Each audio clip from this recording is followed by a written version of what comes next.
Hello guys, मैं हूं सागर और आपका स्वागत है हमारे अपने YouTube चैनल में। दोस्तों, महाभारत हमारी भारतीय संस्कृति का एक ऐसा महाकाव्य है जिससे हमें बहुत कुछ सीखने को मिलता है। ऐसी एक चीज हमें सीखने को मिलती है कि चाहे हम कितने ही बड़े क्यों ना जाए, चाहे कितनी ही संपत्ति, धन दौलत, ताकत हो जाए हमारे पास, लेकिन हमें कभी भी अहंकार नहीं करना चाहिए। ऐसी एक भूल कर बैठता है दुर्योधन। वो भूल जाता है कि समस्त शक्ति के आगे भी एक ऐसी शक्ति है जो सब कुछ देखती है और जो सब कुछ अपने हिसाब से चलाती है। जब भगवान श्री कृष्ण पांडवों के शांति दूत बनकर के दुर्योधन के पास जाते हैं और कहते हैं कि युवराज दुर्योधन और तुम्हारे भाई, तुम्हारे जो पांडव भाई हैं, ये वनवास से लौट आए हैं, तो न्याय संगत ये होता है कि तुम उन्हें आधा राज्य सौंप दो। लेकिन दुर्योधन की ऐसी कोई मंशा उन्हें प्रतीत नहीं होती है। फिर वो कहते कोई बात नहीं, तुम उन्हें आधा राज्य नहीं दे सकते तो केवल 5 गांव दे दो, केवल 5 ग्राम दे दो। लेकिन वो मना करता है। वो कहता है कि मैं उन्हें, उन पांडवों को एक सुई की नोक के बराबर भी जमीन दे दूंगा। जबकि उसे सभा में मौजूद अंगराज कर्ण से लेकर महामहिम भीष्म पितामह तक समझाते हैं कि वासुदेव जो कह रहे हैं वो तर्क संगत प्रतीत होता है।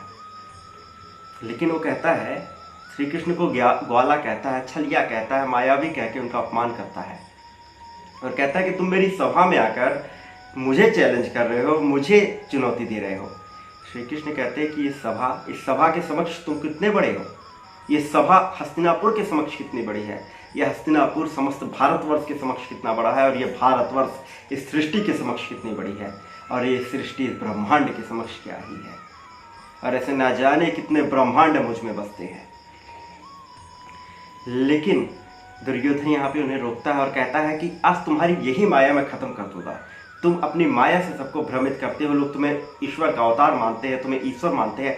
आज ये माया मैं सबके समक्ष खत्म कर दूंगा, समाप्त कर दूंगा। और वो उन्हें बांधने के लिए एक जंजीर की श्रृंखला लाता है, एक धातु की श्रृंखला लाता है।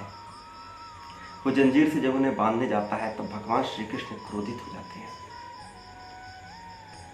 कहते हैं कि तुम कितनी बड़ी भूल करने जा रहे हो, तुम्हें उसका आभास नहीं है। और कहते हैं कि ऐसे ये गगन, ये पवन, ये सब कुछ मुझ में बसते हैं और तुम मुझे बांधने आए हो। तुम में इतना सामर्थ्य है कि तुम मुझे बांध पाओ।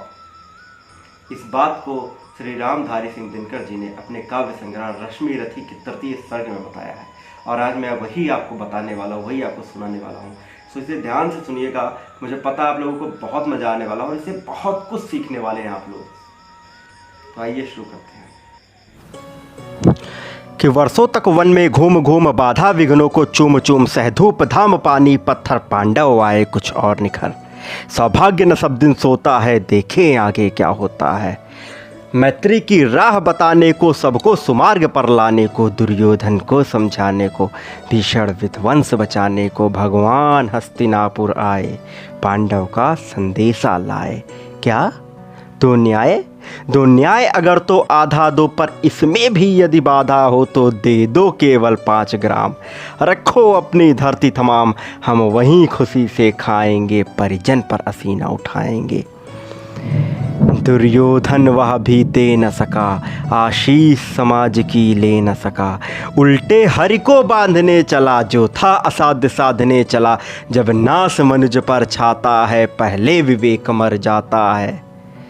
हरि ने भीषण हुंकार किया, अपना स्वरूप विस्तार किया। डगमग डगमग दिग्गज बोले, भगवान कुपित होकर बोले। जंजीर बढ़ाकर साध मुझे, हाँ हाँ दुर्योधन बांध मुझे। यह देख गगन मुझ में लय है, यह देख पवन मुझ में लय है। मुझ में विलीन झंकार सकल, मुझ में लय है संसार सकल। अमृत फूलता है मुझ में, संघार झूलता है मुझ में। उदयाचल मेरा दीप्त भाल, भूमंडल वक्षस्थल विशाल। भुज परिध बंध को घेरे हैं, मैनाक मेरु पग मेरे हैं।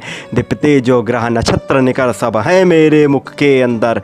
दृग हो तो दृश्य कांड देख, मुझ में सारा ब्रह्मांड देख।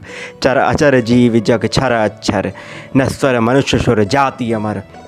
षटकोटि सूर्य षटकोटि चंद्र, षटकोटि सरत सर सिंधु मंत्र। षटकोटि विष्णु ब्रह्मा महेश, षटकोटि जिष्णु जलपति धनेश। षटकोटि रुद्र षटकोटि काल, षटकोटि दंडधर लोकपाल। जंजीर बढ़ाकर साधीने, हाँ हाँ दुर्योधन बांधीने। भूलोक अतल पाताल देख गत और अनागत काल देख, यह देख जगत का आदि सृजन, यह देख महाभारत कारण, मृतकों से पटी हुई भू है, पहचान इसमें कहाँ तू है। अंबर में कुंतल जाल देख, पद के नीचे पाताल देख, मुट्ठी में तीनों काल देख, मेरा स्वरूप विकराल देख, सब जन्म मुझी से पाते हैं फिर लौट मुझे में आते हैं। जिह्वा से कड़ती ज्वाल सघन, सांसों में पाता जन्म पवन, पड़ जाती मेरी दृष्टि जिधर, हंसने लगती है सृष्टि उधर, जय जबी मूंदता हूँ लोचन, छा जाता चारों ओर मरड़।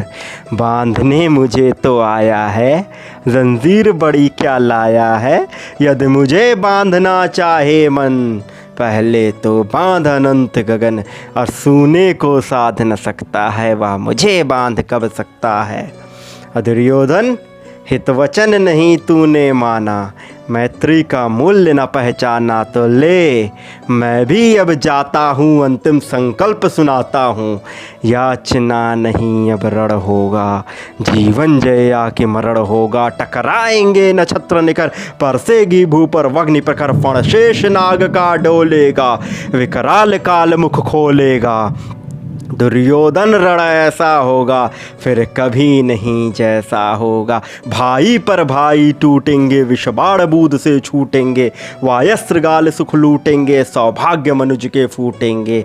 आखिर तू भूसाई होगा, हिंसा का परदाई होगा, थी सभा सन्न सब लोग डरे, चुप थे या बेहोश पड़े, केवल दो नर ना घाते थे, धृतराष्ट्र विदुर सुख पाते थे, करयोड़ खड़े प्रमुदित, निर्भय दोनों पुकारते थे जय जय।